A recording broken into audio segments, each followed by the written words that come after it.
Chat GPT वापरलं असेल तर एक प्रश्न मनात नक्कीच आला असणार की हे इतक्या पटापट आणि इतकं अचूक उत्तर देतं तरी कसं.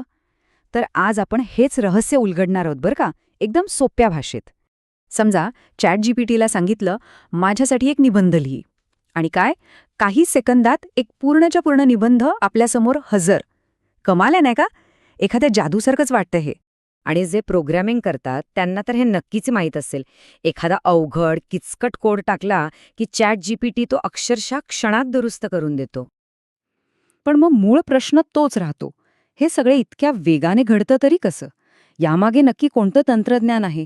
चला आता मग जरा याच्या खोलात शिरूया. तर ह्या सगळ्याच्या मुळाशी आहे AI, म्हणजेच आर्टिफिशियल इंटेलिजन्स, ज्याला आपण मराठीत कृत्रिम बुद्धिमत्ता म्हणतो. आता बघा, AI समजून घ्यायला ना आपण एका लहान मुलाचं उदाहरण घेऊ. कल्पना करा, एक लहान मूल आहे. त्याने गरम वस्तूला हात लावला, त्याला चटका बसला. मग काय होणार? पुढच्या वेळी ते मूल त्या गरम वस्तूजवळ जाणार नाही. का? कारण ते अनुभवातून शिकलं. AIचं पण अगदी असंच आहे, ते सुद्धा अनुभवातूनच शिकतं.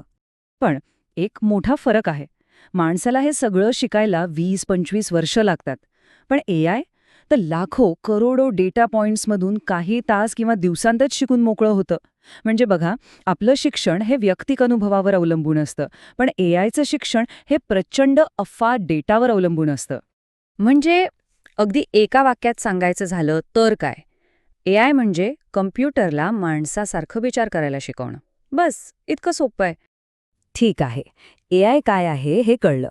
आता येऊया आपल्या मेन टॉपिकवर, चॅट जीपीटी. चॅट जीपीटीला असं समजा की तो एक प्रचंड हुशार विद्यार्थी आहे, ज्याला अविश्वसनीय माहिती दिलेली आहे. चला, एक कल्पना करूया.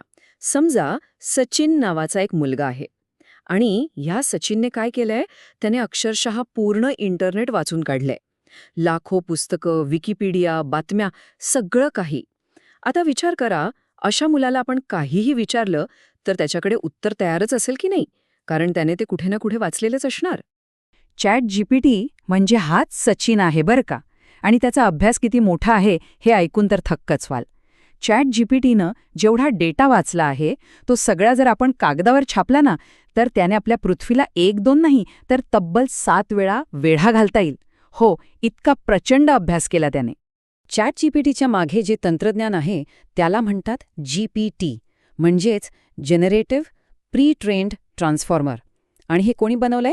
तर ओपन AI नावाच्या कंपनीने.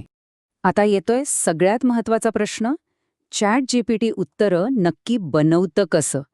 याचं जे गुपित आहे ना, ते ऐकून आश्चर्य वाटेल. ते खूप सोपं आहे.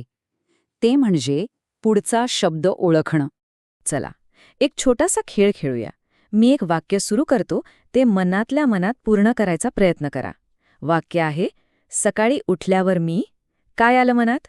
दात घासतो, चहा पितो, असेच काही शब्द आले असतील, बरोबर? आपल्याला हे कसं कळतं? कारण असे वाक्यप्रचार आपण हजारो वेळा ऐकलेले असतात आणि आपल्या मेंदूने तो पॅटर्न ओळखलेला असतो. चॅट जीपीटी अगदी अगदी हेच काम करतं. जेव्हा आपण त्याला विचारतो मुंबई ही, तेव्हा ते गणिताचा वापर करून पुढचा शब्द कोणता असू शकतो याची शक्यता तपासतं.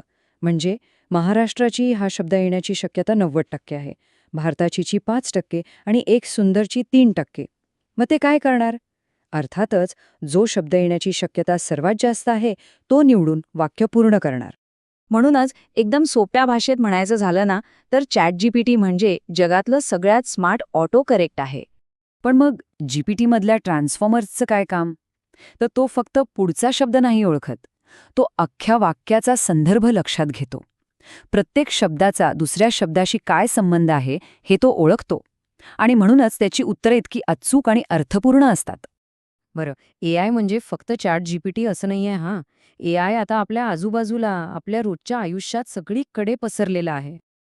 बघा ना, शब्दांमधून चित्र तयार करणारी मिड जर्नी आणि डालीसारखी AI टूल्स आहेत. सुनो, युडिओसारखे AI आहेत जे संगीत तयार करतात. अहो, सोरासारखे AI तर आता शब्दांवरून थेट व्हिडिओ बनवून देतात. एवढंच काय, रस्त्यावर चालणाऱ्या टेस्लाच्या सेल्फ ड्रायव्हिंग गाड्या किंवा हॉस्पिटलमध्ये कॅन्सरचं निदान करणारे AI, सगळीकडे AIच आहे. हे तर नक्की की AI एक खूप शक्तिशाली साधन आहे, आणि जसं प्रत्येक शक्तिशाली गोष्टीचं असतं तसंच याचेही फायदे आहेत आणि धोकेही आहेत.